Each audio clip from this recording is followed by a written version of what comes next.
जय हिंद दोस्तों। आज की इस नई वीडियो पे आप सभी का स्वागत है। उम्मीद करते हैं आप सभी लोग बढ़िया होंगे, मस्त होंगे। आज की इस नई वीडियो के माध्यम से हम आपके लिए लेकर आ गए हैं बीए 4 सेमेस्टर एग्ज़ाम 2026 के लिए सोशियोलॉजी यानी कि समाजशास्त्र के मोस्ट इम्पोर्टेंट ऑब्जेक्टिव टाइप के प्रश्न।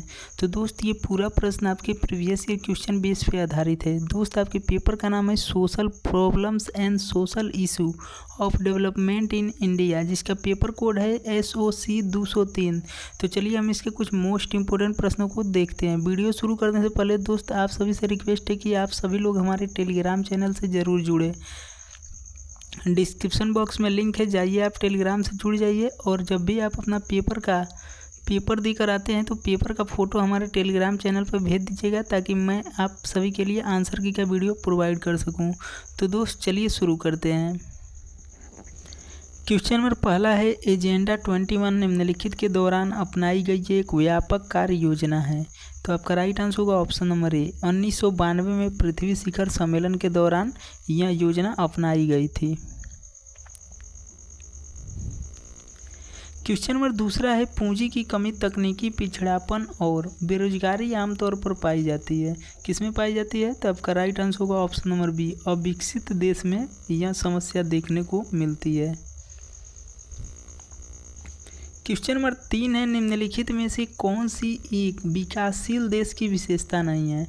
तो आपका राइट आंसर होगा ऑप्शन नंबर बी, उच्च तकनीकी विकास। यह विकासशील देश में इसकी विशेषता नहीं है। बाकी ये प्रमुख व्यवसाय के रूप में और व्यापक गरीबी और व्यापक निरक्षरता, ये सभी विकासशील देश की विशेषता के अंतर्गत आती है।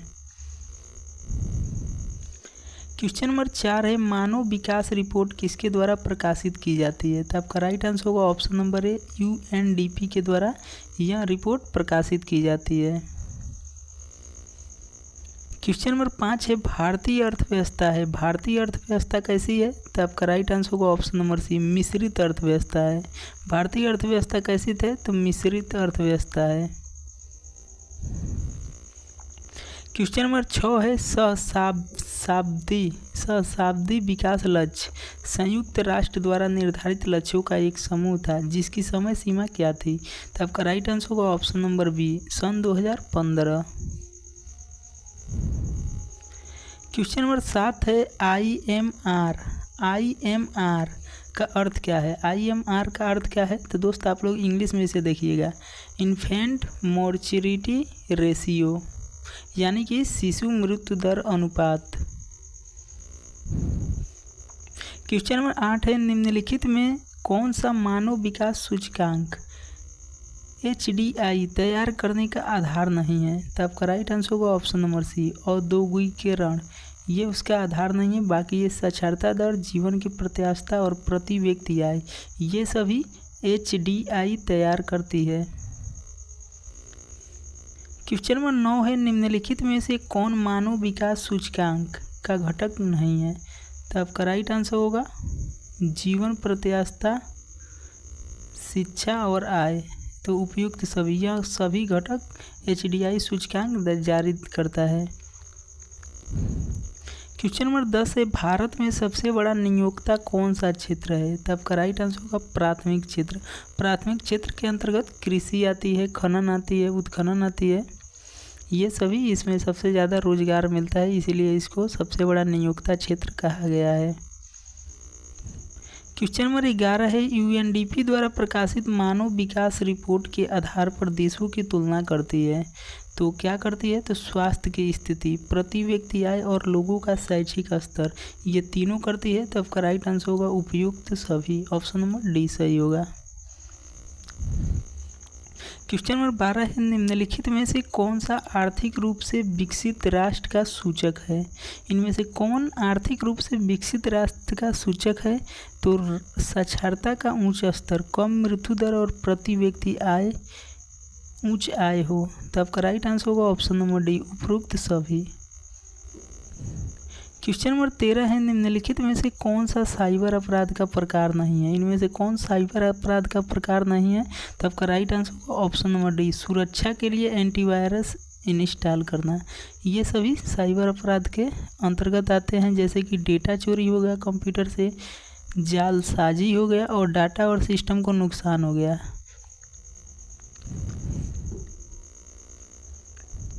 क्वेश्चन नंबर 14 है, रोस्टो के विकास के चरणों के 5वें चरण के मुख्य रूप से क्या शामिल है? तो आपका राइट आंसर होगा ऑप्शन नंबर ए, उपभोक्ता और सामूहिक उपभोग। रोस्टो के विकास के चरणों के 5वें चरण में उपभोक्ता और सामूहिक उपभोग का विकास शामिल है।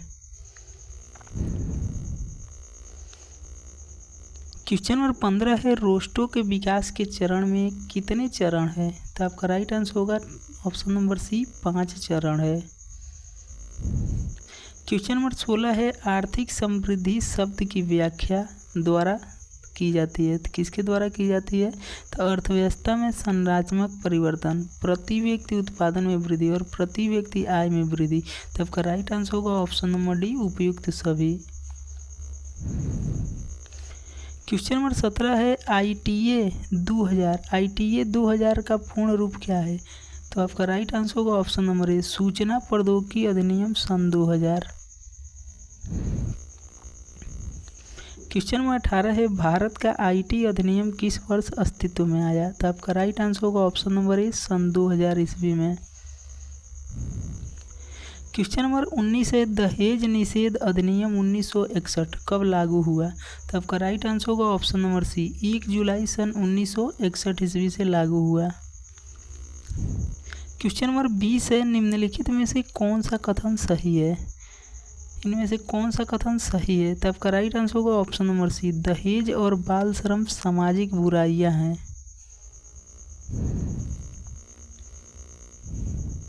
क्वेश्चन नंबर 21 है, निम्नलिखित में से कौन सी दशा सतत विकास का लक्ष्य नहीं है? इनमें से कौन सी दशा सतत विकास का लक्ष्य नहीं है? तो आपका राइट आंसर होगा ऑप्शन नंबर ए, प्राकृतिक संसाधनों का अधिकतम प्रयोग।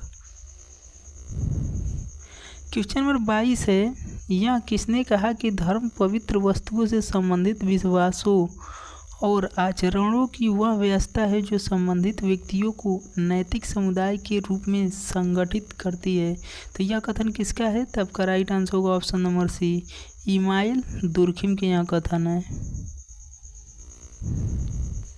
क्वेश्चन नंबर 20 है, निम्नलिखित में से किस लेखक ने असमानता को सामाजिक तथ्य के रूप में विवेचित किया? तो आपका राइट आंसर होगा option number A, NM Srinivas ji ने। क्वेश्चन नंबर 24 है, निम्नलिखित में से किस समाज शास्त्री ने भारतीय समाज के मौलिक रूपों में से असमानताकारी समाज के रूप में स्पष्ट किया? तो वह कौन से महान समाज शास्त्री थे? तो आपका राइट आंसर होगा option number C, Louis Dumas. Question number 25 है, भारत में दहेज प्रथा को रोकने के लिए सरकार ने किस वर्ष दहेज निरोधक अधिनियम पारित किया? तो आपका राइट आंसर होगा ऑप्शन नंबर ए, सन 1961 ईस्वी में, 1 जुलाई 1961 ईस्वी। क्वेश्चन नंबर 26 है, साइबर अपराध के लिए किस समानांतर शब्द का उपयोग किया जाता है? तो आपका राइट आंसर होगा ऑप्शन नंबर डी, इलेक्ट्रॉनिक अपराध।